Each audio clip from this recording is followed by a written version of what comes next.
Hey, welcome back to Arden Moore's Four-Legged Life Show. I'm your host, Arden Moore. Our next guest has one very possum mission. She travels the globe to scout out the hottest, hippest, and most unique pet products on the planet.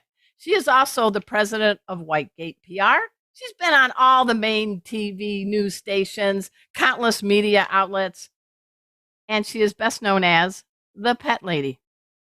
Please join me in welcoming to the show the one, the only, Dana Humphrey. Hey, Dana! Yeah, and thank you so much for having me. It's great to be here. Well, I also better not forget she is a cool cat mom to a pair of rescue cats named Chance and Sassy. Oh, and Chance is a little more outgoing than Sassy. Oh, yeah. I mean, they got their names from Homeward Bound, and Chance is very much like the dog in the movie. You know, he's like a food hound cat. Yeah. And Sassy is very sassy. Very sassy, very classy and sassy. Yes, she always has her paws crossed. I Never think uncrossed. that's like a sign of intelligence. Did you know that? Paws crossed? She seems smart. She seems pretty Did smart. Sassy tell you that? Yeah, she's always telling me how amazing she is. Hey, she's here to help us with some pet trends, but this is also a very cool story we have to share. Dana and I have been friends for a long time. I don't know how many it is in cat and dog years, but I have just seen you grow professionally, and I think you have the most amazing heart, and you always surprise me, always in a good way. Can you take our radio fans back in time to the start of COVID? Here you are, very successful in New York City. You want to go and do a little retreat. It's in Guatemala. We were all SIP. Remember? That stands for shelter in place. But I came up with an SIP for you. You were SIP. You were stranded in paradise. What the heck? Tell people what happened to you back then. You know, I really think that's the shift where I went from a dog person to a cat person. Yeah, on March 14th was the beginning of the pandemic, and you know, it was still that kind of early time when we didn't know how serious it was going to be. And so I hopped on a plane. I flew to Guatemala to go. Sure, everybody would do that during the start of COVID. Yeah, for a 1-week retreat. It ended up being canceled, and I ended up living in Lake Atitlan in Guatemala for 3 months. And you know, it was an amazing experience. I ended up living with 11 other people from all around the world in a big house on the lake. And every single day we had dogs visit us. We had a cat visit us. We named her Regina. We didn't know what her name was. We named her Regina. We fed her tuna. Eventually she started coming in the house. Ooh. And we all liked it. We were all, you know, very much a yes to Regina coming inside. And then when I came home in June, I was like, I need some cats in my life. You need some purr babes. You need some purr pals. Yeah. Well, that is so wild. So everyone, Dana is not afraid of trying anything new. She's not afraid of expanding her borders. But she also has been helping many people in the pet world launch their businesses, their products, whatever their mission is. So I'm very interested in asking you, how many global pet expos do you think you've attended? And for those 3 people that don't know how big it is, tell us what Global Pet is all about. Okay, so yeah, let's keep going down memory lane. So Arden and I both used to live in San Diego. Right. And the whole way that I even met Arden was I did some Google. I was doing public relations at Muttropolis. Oh yeah, that's right, Muttropolis. A pet boutique in Southern California, and I was Googling like pet authors, and I found Arden, and I thought, oh my gosh, she lives in San Diego. Yeah. Let me give her a call, and I'm like, hey Arden, you want to do mutt meatballs at Muttropolis? And she was like, heck yeah. And so the first global used to be in San Diego. So oh my God, that's right. You're right. So I started going to global way back when it was still in San Diego, and you know, it was just kind of like a local event for me at that time. I was just kind of starting my career in the pet industry. So I started going to global, oh gosh, in 2005. Oh my gosh. We were both very, very young. I'm gonna lie. You are still young, but I'm just gonna lie. So, and it was, it was a little bit different. So basically, it was in San Diego. It outgrew the space, and it moved to Florida, in Orlando, and Global Pet Expo is said to be the size of 66 football fields. Which, if you're not a football, buff, it's really big. Yeah, I'm just saying every one of you with your Fitbit wearing your getting your steps, you're walking miles a day. Yeah, yeah. I mean, yeah, I usually average, I probably do like a marathon a day. You But better have some good sneaks and comfy shoe. I wouldn't be doing uh, spiked heels on that oh kind of yeah, duration. yeah, yeah. I definitely recommend, comfortable shoes, different pair of shoes every single day, nice socks. But global is really, really big. It's where different pet brands come to showcase their products to media as well as buyers and retail store owners in the pet space. Yeah. It's also a chance to meet with distributors. And it's a lot of fun. People bring their pets. There's a lot of experts and authors there. There's a lot of parties. There's DJs. The Tuffy's booth always has a big party going on. Ooh, So Tuffy's got it going on. the pet industry is a fun place to be, and Global Pet Expo is a really amazing event. It's 3 days long. It's usually in February or March in Orlando. And then there's another show coming up too, Super Zoo, which Oh is yeah, that's a good one too. Vegas, the Vegas pet trade show that we have in North America. And it's also a lot of fun. It's coming up in August. I'll be there. And Yeah, why not go to the hottest area probably in the country during the hottest month, right? I mean, I love the desert. I love the desert. I'm a big fan. So I don't mind going in the dry heat in August. But most of the event happens in Mandalay Bay. So Right. there's lots of AC. There's like the shark reef right there. Oh, So that's right, the shark reef, yeah. And you have to go. I remember because I go to Super Zoo on occasion, and they have it so that you always leave your hotel room and you have to go through the entire casino, right, to get to the convention. So you're in your head, you're getting ding ding ding ding ding ding ding ding. Yay! Oh, dang it. That's what yeah, I hear. exactly. All right. Well, we've got about a minute left before we're taking a break, but I really do appreciate you teeing up that you are the gal in the know. You are the pet lady. You actually have a registered trademark, right? I do, yeah. I was doing a TV segment in Fresno, California, and the host introduced me as they had on before me. They had the plant lady, and then Oh, they introduced me as the pet lady, and I was like, "Oh, I like that. I think I'm going to keep that." So I got the trademark, I got the website, and yeah, it's well, fun to. good thing you could have been called the baloney lady. So I think the pet lady fits you to a T. Hey, everybody, we're talking with the pet lady, Dana Humphrey. We're going to take a quick break and we're going to continue our conversation. So you all know the drill. Just sit and stay. We'll be right back. Hey, welcome back, pet pals. We're speaking with Dana Humphrey, the pet lady. She knows all the things that are happening in the world of pet trends. I think you're so remarkable, resilient. I'm just glad you are in the pet world. You make it a better place. People are curious. I mean, it is a multi-billion-dollar industry. Can you put into perspective the pet market compared to maybe like candy or babies or something? I don't know. Yeah, the pet industry is bigger than movies, video games, and candy combined.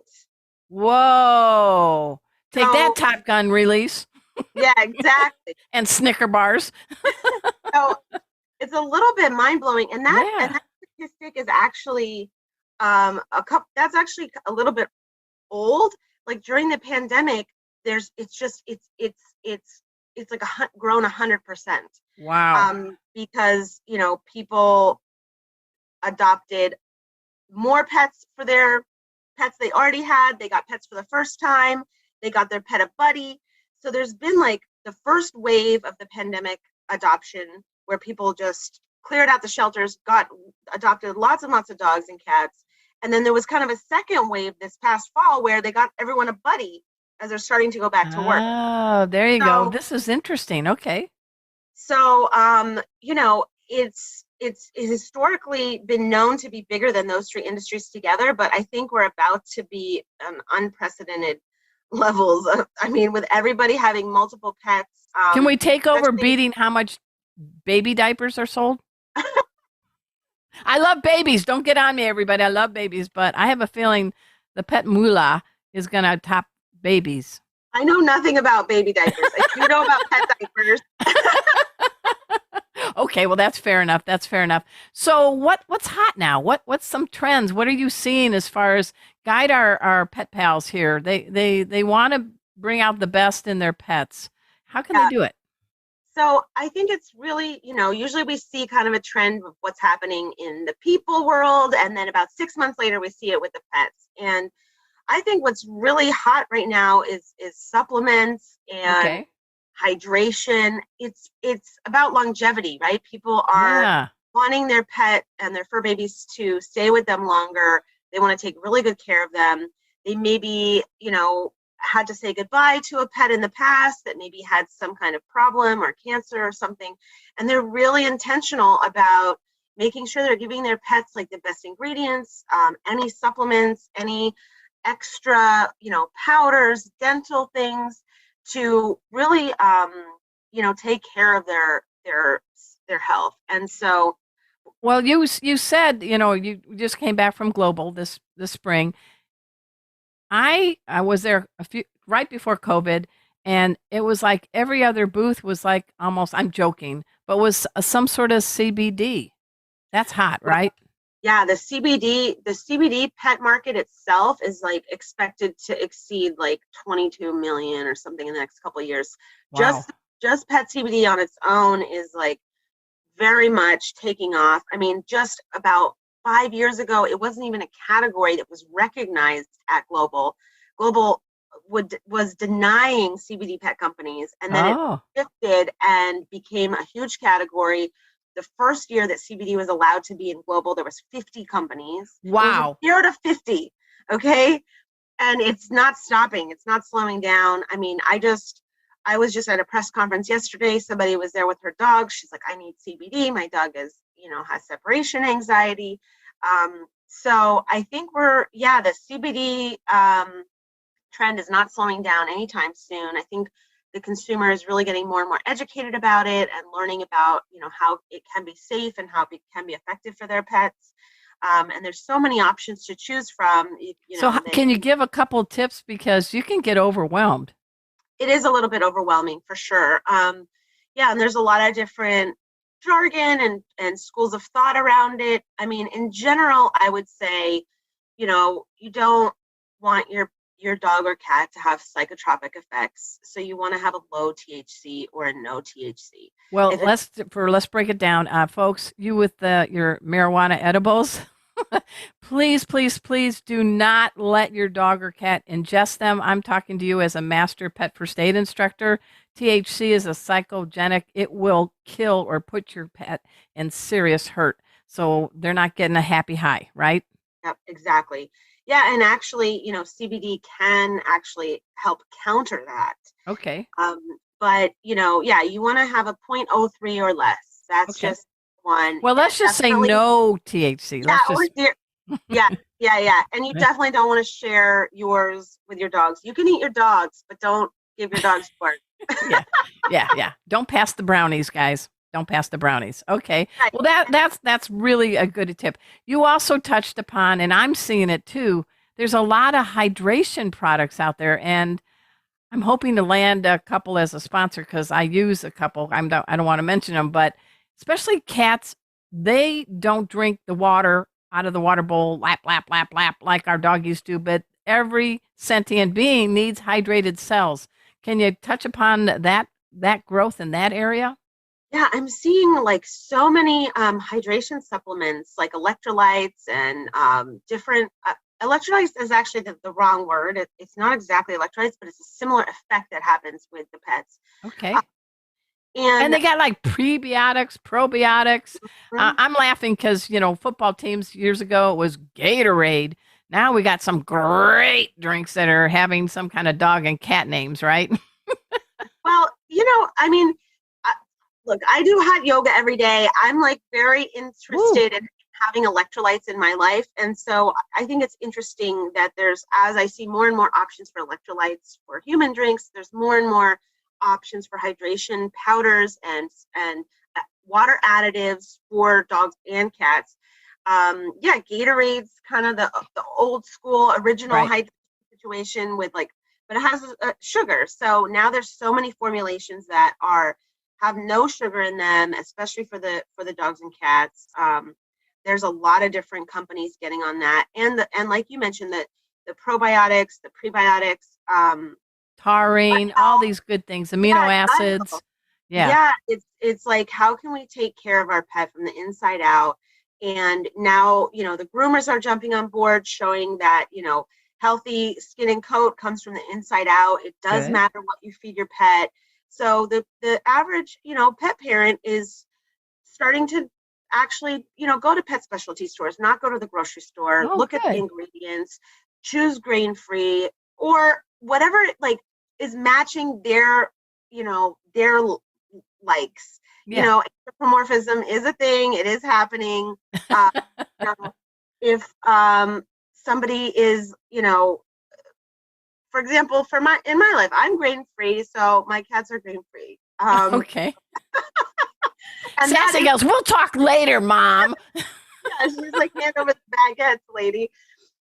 Yeah. Um, but I think that's also happening is as people are becoming have different choices for their own like food preferences, they Yep. pass it on. I've even seen insect food now because Oh they're yeah, trying to be Jiminy.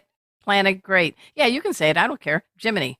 I Um, mean, I think it's a cute name, it's after the Pinocchio movie, but there's yeah, different proteins, cricket I powders, mean, our cats and dogs are eating flies and grasshoppers now. They're just not in a package that you pick up at the pet specialty store, but now they are. yeah. Chance and Sassy haven't tried any grasshopper yet, but I eat Okay. grasshopper cookies.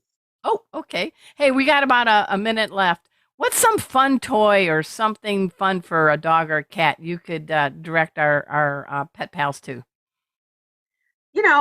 It's all about safety and nutrition all at once. I mean, I'm a big fan of the Bully Buddy. It's a safe way to put your bully stick into a device so Oh, your that's pet good. doesn't Yeah. choke on the little nub at the end. And it keeps them busy. Knocks off the tartar on their teeth, keeps their keeps teeth shiny and clean, and they love it. And it keeps them busy and occupied when you're on a Zoom. Anything for kitties? Oh, the What's kitties. one of your favorite things for your tabby duel? My kitties like the laser light. Okay.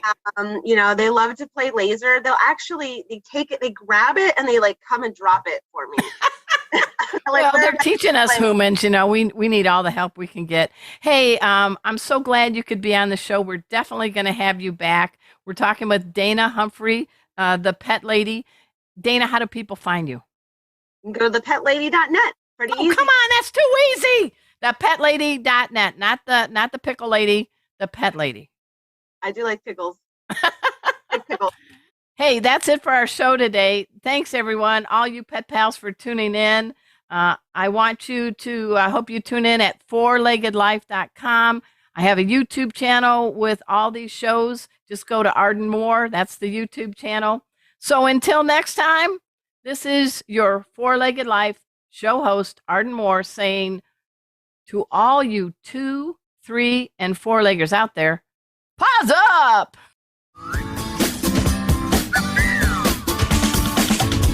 Thanks so much for making our tails wag by watching this guest interview from Arden Moore's Four-Legged Life. Four-Legged Life. Make sure to subscribe so you're up to date with all of our Four-Legged Life content. Four-Legged Life. Four-Legged Life.